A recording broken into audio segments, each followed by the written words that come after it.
single or in a relationship? I'm not gonna answer that one. You wanna get in there? Yeah? Yeah, are you single or in a relationship? I'm in the relationship. With her?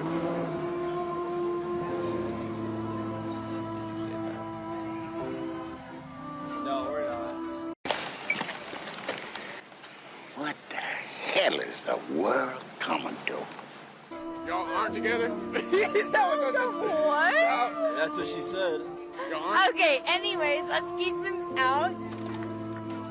Bye-bye. Yo, this guy's gonna make you Snapchat fucking famous. Keep going, keep going. But, Uh-uh-uh. yeah, you know how it is. Like, you always see these, like, sad ass. You always feel bad for them. Chicks, they say for, like, 6 months we're in a relationship, and then they say on camera they're not. I always feel bad for those guys. It looks like I was one. That's gonna get you some views. That's some real ass shit. You fucking know it, boss. Thank you. Hey, I needed you more than you ever knew.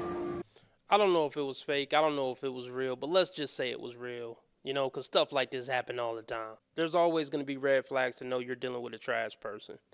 This guy ignored some red flags before it got to this point. I will bet my bottom dollar on that. Another thing I'll say, don't get that drunk. Have a few drinks and call it a night. Look at you. You all drunk and shit. Has anyone else noticed that guys have no idea what makes them attractive? And girls don't either. When you talk to enough people, you start to realize that both genders have a super skewed idea about what the other gender is looking for. For example, guys see attractiveness as being a much more objective thing. Studies suggest that male sexuality is much more hardwired in. Like, if you get together a bunch of guys from completely different backgrounds and societies and different ages, and you give them some pictures of women to rank, their answers would be pretty consistent. And they project that and think that that's how women work. Like, if you drive the right car and you wear the right clothes and you lift the right weights in the gym and you make enough money, then girls are going to be falling flat at your feet. But that's not how girls work at all. Women respond very, very strongly to social cues in general. What women find attractive, both in themselves and in the other gender, is way more context-dependent on the society that they live in. So if that previously mentioned perfectly buff rich guy is just kind of awkward and kind of quiet and doesn't have any social finesse, he's not really going to catch that many eyes. Yeah, you think? Instead, it's stuff like being charismatic and cultured and funny and, I'm not gonna lie, having that prestige that really draws eyes. I think that's also why girls are always a little bit intrigued by players. It's because if so many other people see something in him, then there's gotta be something there. It's just something about that rubs me the wrong way. Whereas for men, I feel like it's more, if she's hot, she's obviously hot. You don't need the whole world to tell her or tell you that she's hot. It's just obvious.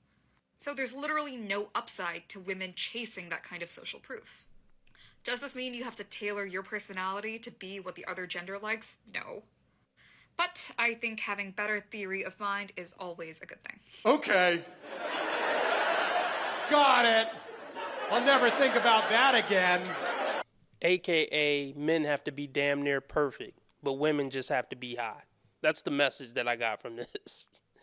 You know, AKA, being tall, handsome, and having money isn't enough to get us, even though all we are is just hot. You gotta be tall, funny, charismatic, and rich, and have social status.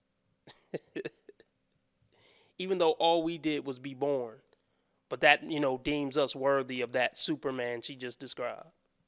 How are you equal if the men are the ones that have to fight and die to defend the country? The men are the ones that build and maintain all the infrastructure, right? None of this stuff in the studio is built or maintained by women.